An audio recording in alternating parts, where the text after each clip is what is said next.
Good morning, good afternoon, good evening, and good night, and welcome back to Pathologic Classic HD as we continue our story with Clara the Changeling. So we've got to go talk to Alexander Saburovs' wife, Catalina, who is one of the mistresses of the town. Maybe she can inform us a little bit more about what our destiny is and what the prophecy of the twin angels is about.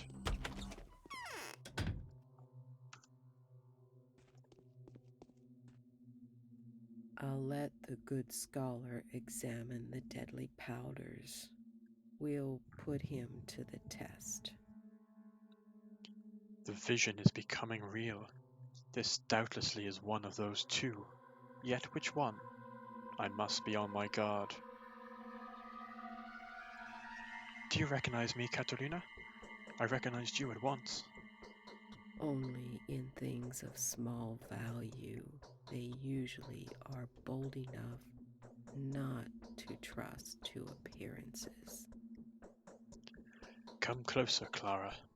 Do you know that I, Catalina Saburov, am a clairvoyant? I can commune with the mysterious forces that permeate this land. Magic has no power over me. I can see into the future. Tell me, do you question my abilities? I have such abilities too. I am not one to doubt the existence of supernatural powers. The visions, they're not all the same. Some of them are clear, some are hazy, but the recent one was straightforward and vivid, a vision of such power that even a materialist would not question its divine provenance. I have had a vision of the chaos to come, of the doom of all our creations, of the earth swallowing our town. I know, I've seen it too recently. There was a prophecy of twin angels. It spoke of a harbinger of death, the imminent disaster incarnate, who is to come to the town, along with a holy healer who can perform miracles with her hands and deliver us from evil. Now I understand who is standing before me. Tell me, are you yourself aware of your calling? I thought I was a mere modest servant of virtue. Yes, that is correct. And all that remains is to interpret that dream. A dream is always an allegory. Before I saw you, before I heard you speak, I had been thinking of the other pairs of twins, Simon and Georgi Kane, Andrei and Peter Stamerton. Even those visitors, the Haruspex and the Bachelor, had seemed to be the harbingers from my dream. But now I see where the truth lies. So you believe me? I am fully convinced that the prophecy was referring to you, but others will need better proof than that. Do as my husband said, and prove that you are who I think you are, and we will stand by you, the ruling couple and the holy harbinger. What does that mean? It means that if you stand before our people in all your glory, fulfill your destiny, and don't abandon us afterwards, we will adopt you as our daughter. When I die, I will pass on to you the power of the Spirit, and your heart's chosen one will inherit the power of the sword from my husband. You're too kind to me. Now, go to Alexander. Be brave, no matter what he asks you. You have nothing to be afraid of, for I see that you are the true harbinger. Such things can neither be changed nor hidden from me. Time has proven that I do not make mistakes. Fear nothing, and return triumphant. All right, I'm going.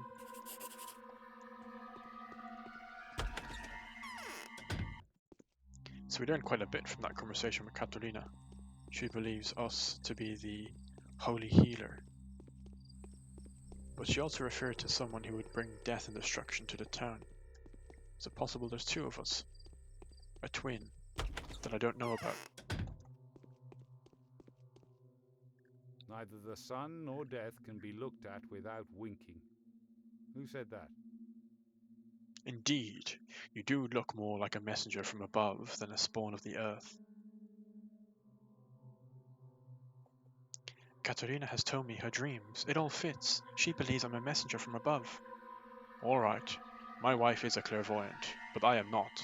I need something to make sure that you are exactly who you claim to be. I'm going to give you a few tasks. Let your actions prove that your hands have power over people's lives, and your words over their minds. I'm ready. I have nothing to worry about. I have received reports of a fight at the station this morning. Several men were killed, several more maimed. I have dispatched 2 loyal men there. They will tell you where the dead and wounded have been carried off. See if anything can be done. But it could be dangerous. If you are truly the prophesied messenger from above, you have nothing to fear. Nothing will harm you. The murderer has fled. The whole town is searching for them. Wherever they are now, that place is far from the station. Go, and fear nothing. And what if I don't succeed this time? After all, I can't control this power. It's coming from beyond. If not this time, then another time. Heal a man by nightfall for me, in the presence of a witness, or preferably witnesses. This will strengthen our position. I will then have legitimate grounds for protecting you against the Keynes' wrath. Alright, I'll do everything as you say. There was a fight here, by the station. Alexander sent his men here to look after the victims. So we've got our first task. Prove ourselves as a healer in front of witnesses. And of course, as we know from the other playthroughs, the fight he's referring to is the men who jumped the Haruspex when he arrived into town. So I'm going to follow this all the way down.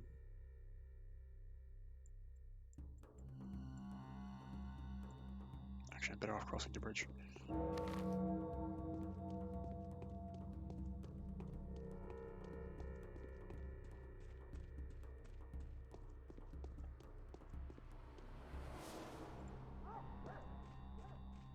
We've got to be careful though.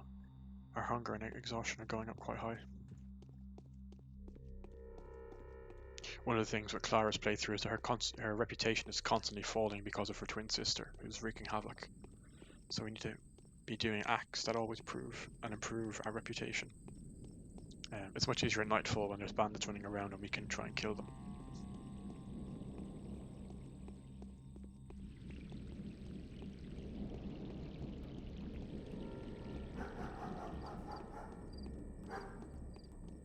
It's interesting, he didn't say that Clara will be killed at the end of the day. That's been the pattern with either two. The Bachelor will be killed if he doesn't solve the murder, and the Haruspex will die if he doesn't clear his name. Or Clara seems to not have such a timetable. Although we do have to heal somebody before midnight. That's what he asked us to do.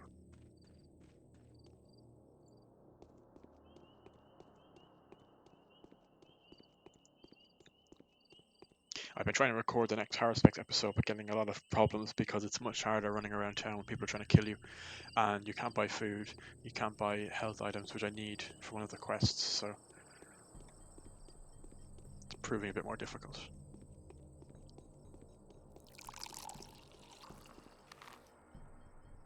Yeah, just keep going straight down.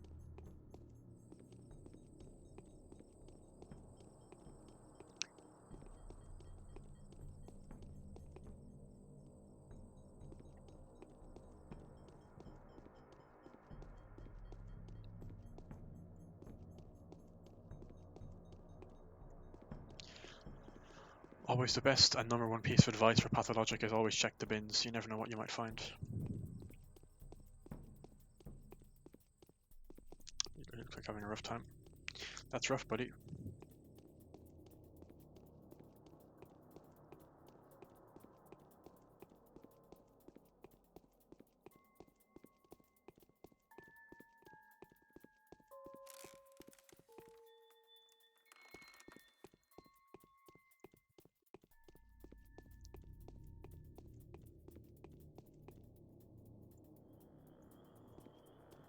At least we're getting water anyway, which is quite good. It'll certainly come in handy.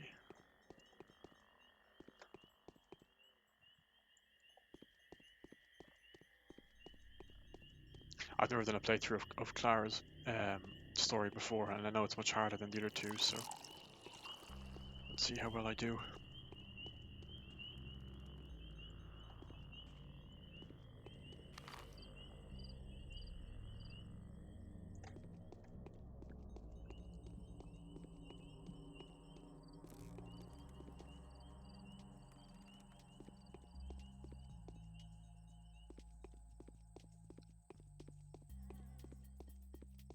Here we are, back at the scene of it all, where it all started.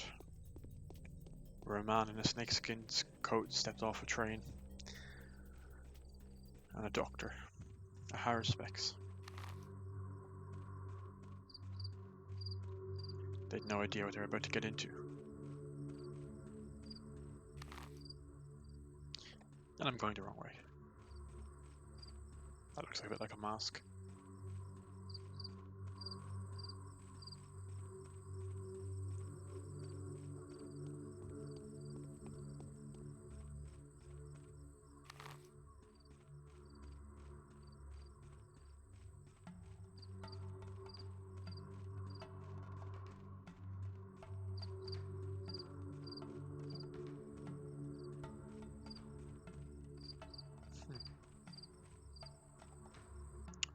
Two people. I'm angry. I'm hurt. Why so? Why? Because first I get chased away into the steppe by my soul-and-a-half mates, then I run into a ripper there to boot. Boy was I begging him to let me go, but the bastard knew what I'd been picked on for, then pulled out his knife, and here I am, carved up like so much fillet. It hurts. Help me, will you? What did they do? Why did they do it to you? Well, I suppose I had done what was a mighty rotten thing to do, and mucked it up like an idiot at that. So my former soul-and-a-half mates, they threw me out, called me a traitor and all that, hunted me, but I'm a slick one. I saved myself. Thought I'd made it out. And what do you know? Along comes Leathersack.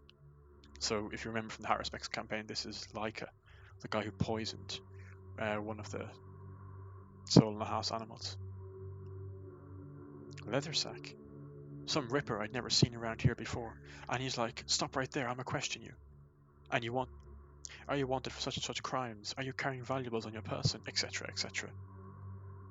And then whack he goes with that razor, but I wriggled myself free, saved myself again, and then wobbled my way to this place. And then... Poor thing, come on, come to me, let me touch you with my hands, you'll feel better."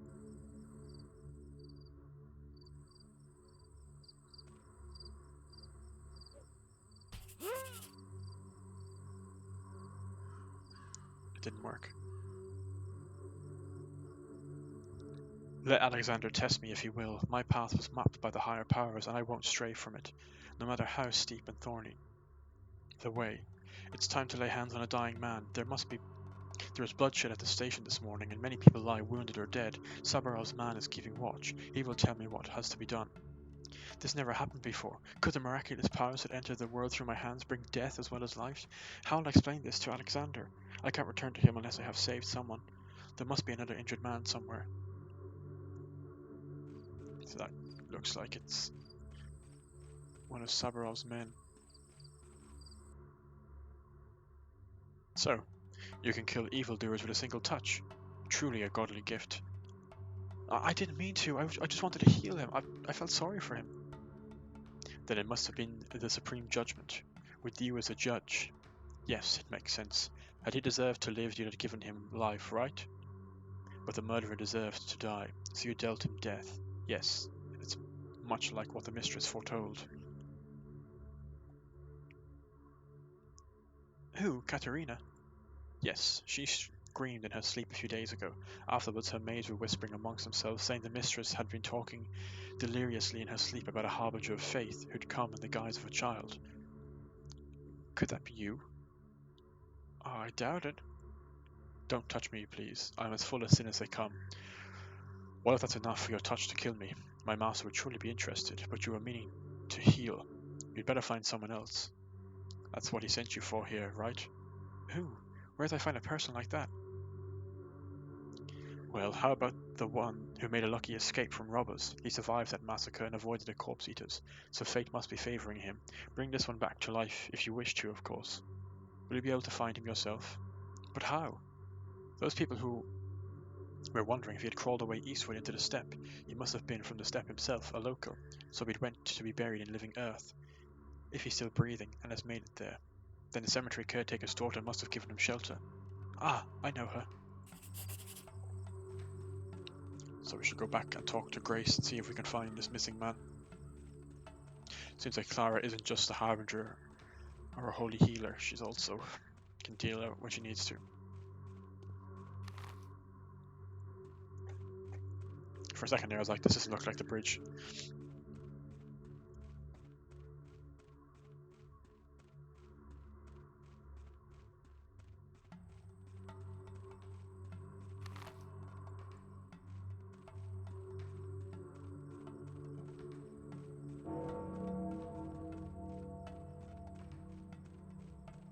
For whom the bell tolls.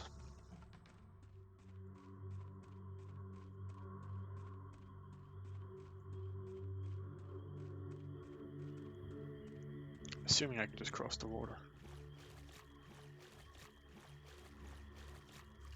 It's clear Clara's must be quite small.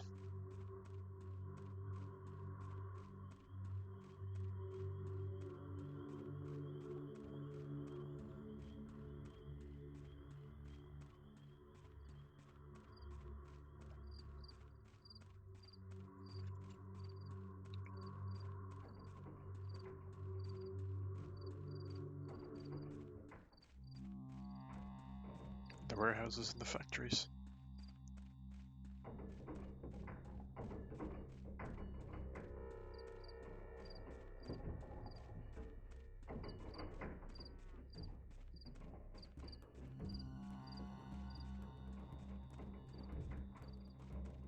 There's quite a history in Russia, in Russian society, which this game is based on. Icepick Lodge, who made the game, are a Russian company. Rasputin was deemed a holy healer. Partly what helped him get in with the Tsar, I believe. So it's possible history is repeating itself. Or also, actually, that this is happening around the same time. It could be around the early 1900s. Oh, sorry, early 20th century, late 19th century.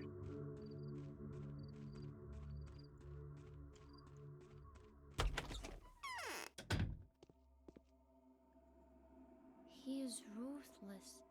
That man with the snakeskin coat. He doesn't know compassion.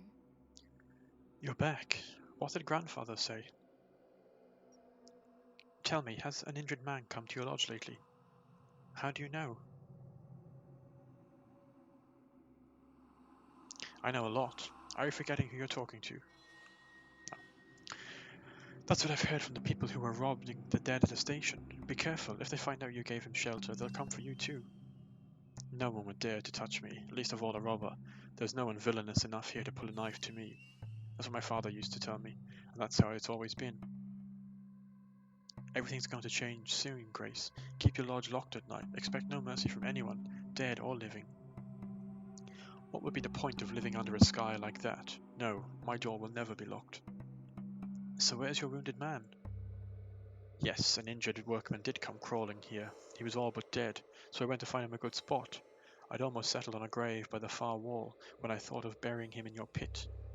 The one you spent the night in, I mean. When I returned, there was a visitor at the lodge. A robber? No. Leaning over the wounded worker was a scary man who had inflicted all those wounds on him in the first place. I asked him not to kill the workman, but to heal him with living blood instead. And he, the scary one, said nothing for a long time. There was just a sound of his wheezy breath, but then he took the workman and dragged him off somewhere. To his den, he said. Who was that scary man? He is a warden. He is of warden stock. He knows the lines of the body. He can heal people and is allowed to cut a body. He said his name was Artemi Burak, but I'm afraid he'll kill the wounded man instead of healing him. The workman was after all his enemy, but he'd attacked Burak in the morning and injured him. And where is this Burak's den? I don't know, but I think it must be nearby. He was in a bad state himself, so he couldn't have walked too far with a limp body on his hands. Hiding at the works, perhaps, or with a runaway hospice. But now that I think of it, his shoes were covered in grey clay, which you can only get around the works. I'll try to find him. The Ripper carrying the dead wounded man off to his lair.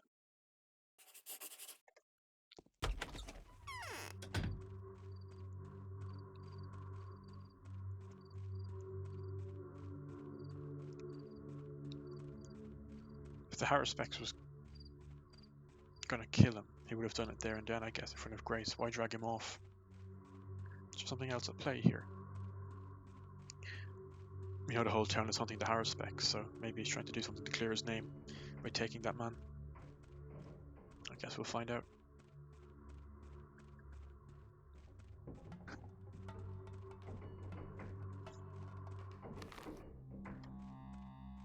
The Ripper's lair.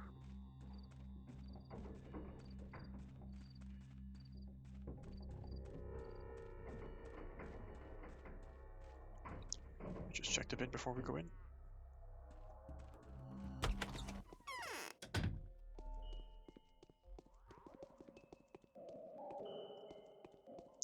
And for the first time in any of our playthroughs, our characters meet each other. I can barely walk. Enough for today, eh? Aha! Are those your crimes that the entire town is hunting me for then? I mean, how blind does one have to be to mix us up? I'm in the same situation. Persecuted for harm done to these people by, apparently, my sister. Fine sister you've got. More of a menace than any caravan. Few people could hope to match or cause such a commotion. The worst thing is, we're twins. What? So what's your business here? Grace, the caretaker at the cemetery, said you brought a wounded man here. I did. And what of it? I need him. Who sent you? Alexander Saburovs, the ruler. It was him who tasked with healing the wounded man. Then what the hell are you doing here? I'm looking for the wounded man. As you can see, there's no wounded man here anymore. He vanished while I was away, and that's strange, as he couldn't walk on his own. He must have been kidnapped. By whom? What do you mean, vanished? I brought the wounded man here, examined him. He was beyond hope. Then I went to get my tools. When I came back, he was gone. That was 10 minutes ago. The trail of blood led back to the town. I saw blood on the embankment too. But that doesn't tell us a lot, so I've lost him. Where could he go? And why didn't you follow him yourself? It's better for me to stay out of the town. Every passerby rushes to tackle me and tie me up. I wonder what I did to deserve this rip of fame. I'll look for him on the embankment. He may not have found shelter at one of the houses. So our mystery continues. So I'm going to leave it there. I hope you enjoyed it. So next time we'll try and find this man who's gone missing and figure out if Clara really is the holy healer and the harbinger of faith. So take care and have a good day.